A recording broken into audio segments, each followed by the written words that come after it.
Tonight, someone you love is going to lie to you. That's not an assumption, it's statistics. Before you finish watching this video, you'll have lied too. In fact, you probably already have today. And the most disturbing part isn't that you did it. It's that you almost certainly don't remember doing it. Even the most conservative studies on human social behavior suggest that people lie, on average, 1 to 2 times per day.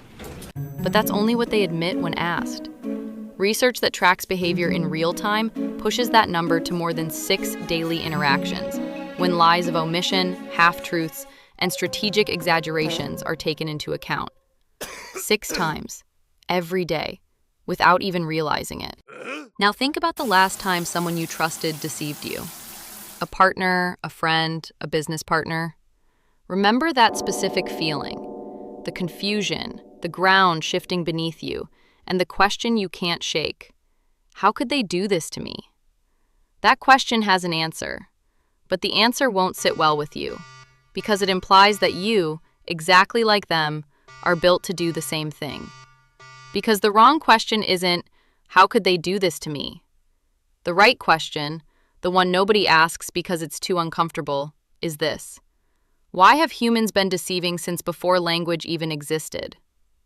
There are archaeological and ethological records of deceptive behavior among hominids dating back more than 300,000 years. Deception didn't arrive with social media. It didn't arrive with capitalism. It didn't arrive with marriage or romantic infidelity. Deception predates writing, predates money, predates agriculture, predates clothing. Think about it. For 99% of human existence on this planet, before laws, contracts, courts, or marriage vows existed, deceiving wasn't a moral aberration that society needed to correct. It was a cognitive skill that evolution rewarded. We are not a species that learned to lie and became corrupt. We are a species that survived, in part, because it learned to lie extraordinarily well. What does that mean for you? For your relationships, for every negotiation, for every promise you've given or received, for every "I swear," every "I'd never do that to you," every "trust me"? The answer changes everything we think we know about loyalty, betrayal, and trust, and about what we really are when no one is watching. In 2016, neuroscientist Tali Sharot and her team at University College London published an experiment that shook the neuroscience of deception. They placed volunteers inside a functional MRI scanner and induced them to lie repeatedly while observing in real time what was happening in their brains. What they found was disturbing in its simplicity. The first lie activates the amygdala, the brain's emotional alarm center, with an intense signal. There's discomfort, friction, something that feels like danger. But with each subsequent lie, that signal grew weaker. Not slightly weaker, significantly weaker. The brain, literally, gets used to it. Sharot called this process emotional adaptation to dishonesty, and what it implies is devastatingly logical. The person who deceived you 10 times probably felt the first one with full intensity. Each one after that, less and less. Not because they're a bad person, but because their brain did exactly what it's designed to do: adapt, normalize, reduce the cognitive cost of repeated actions. The more you lie, the less you feel it.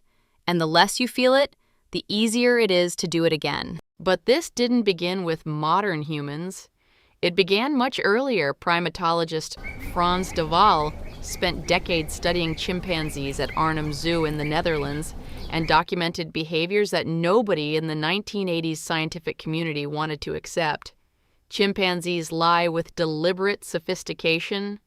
An injured dominant male would fake having no pain in front of rivals, walking tall and steady while they were nearby, then limping the moment he was out of their line of sight. Females hid food under their bodies when dominant males approached. Subordinate individuals built political alliances in secret, feigning submission in public while negotiating power in private. De Waal called this Machiavellian intelligence, the cognitive ability to model reality in another being's mind in order to gain an advantage. And he argued something that changed primatology forever, that specific talent for building a false version of reality inside another's brain is exactly what triggered the development of the human neocortex. Deception is not evidence that something went wrong in human evolution. It's evidence that something went extraordinarily right. Our brains grew larger in part to deceive more effectively and to detect when we were being deceived. In 1988, evolutionary psychologist Robert Trivers formalized something that still deeply unsettles the scientific community. The theory of self-deception as an adaptive advantage, his argument was as disturbing as it was elegant. The best liars are not those who know they're lying. They are those who have convinced themselves they're telling the truth. Why? Because a liar who knows they're lying emits signals, micro-expressions lasting less than 1/5 of a second, imperceptible shifts in speech rhythm, subtle variations in eye contact, signals that the other person can detect, consciously or not. But a liar who genuinely believes their own version of events emits none of those signals. They are neurologically undetectable because they are not processing an internal contradiction. There is nothing to hide because to their brain, there is nothing false. Trivers proposed that self-deception is not a system error, it is a system function. The human brain actively conceals information about your real motivations from yourself so that you can act with greater conviction in front of others. When someone tells you, "I didn't mean to hurt you, I thought it was the right thing at the time, I don't know how I ended up here, now it's possible," quite possible is that they're not lying about that they genuinely don't know, that their brain built such a solid internal narrative that betrayal became necessity, the lie became care, selfishness became love. They're not lying. They're convinced. The most comprehensive study of everyday lies was conducted in 1996 by psychologist Bella DiPaolo at the University of Virginia. She followed 147 participants for a full week, asking them to record every social interaction and every statement they knew was not completely true. The results redrew the map of what we consider deception. People lied in 25% of their face-to-face interactions. But the most frequent category, sum up by far, was not romantic deception or financial fraud. It was social lying. "I loved the dinner. Of course I remember. I'm almost there. I'm fine. Great idea. Don't worry, it doesn't bother me." Lies that nobody calls lies, that we all give and receive without questioning, whose function isn't to deceive in the classic sense, but to keep the social fabric running without permanent friction. DiPaolo found something else. People were not only better at lying than they believed, they were also worse at detecting lies. The average detection rate was just 54%, practically a coin flip. We are deception machines that don't know we're deceiving, that can't detect when we're being deceived, and that have built an entire culture of social lies we call politeness. And here comes the twist that most analyses of deception leave out entirely.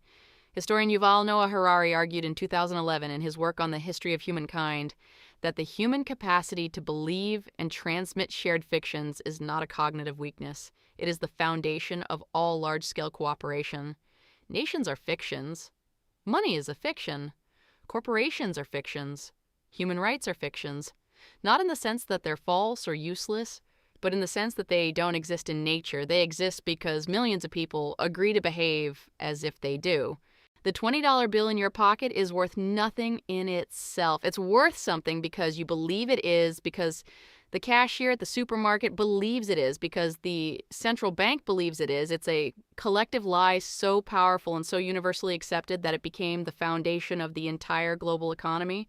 The capacity to deceive and rise, to build alternative realities in the minds of others, to believe shared fictions with enough conviction to act on them, so is literally what allowed humans to go from living in groups of 150 individuals to building cities of 20 million people who have never met each other but cooperate every single day. Deception didn't destroy civilization, deception built it.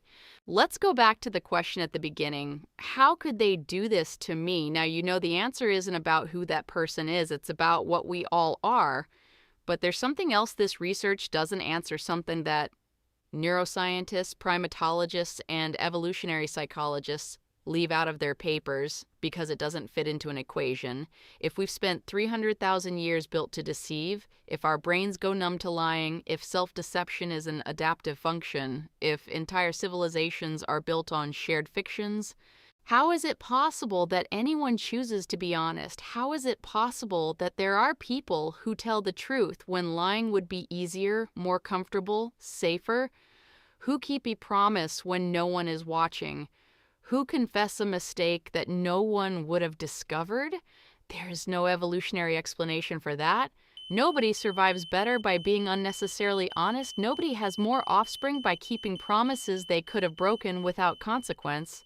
Radical honesty, the kind that has no audience and no reward, is the only human behavior that evolutionary biology cannot fully explain, and maybe exactly there in that crack between what we are designed to do and what we sometimes choose to do anyway is where something begins that still has no scientific name, but that you and I recognize when we find it, and that when we lose it hurts like nothing else hurts, because we know somewhere that isn't the neocortex that it didn't have to happen, that it could have been different, that they chose otherwise. Now, I want to know, what's the biggest lie you've ever told? Oh, and you better subscribe if you don't want your partner to cheat on you.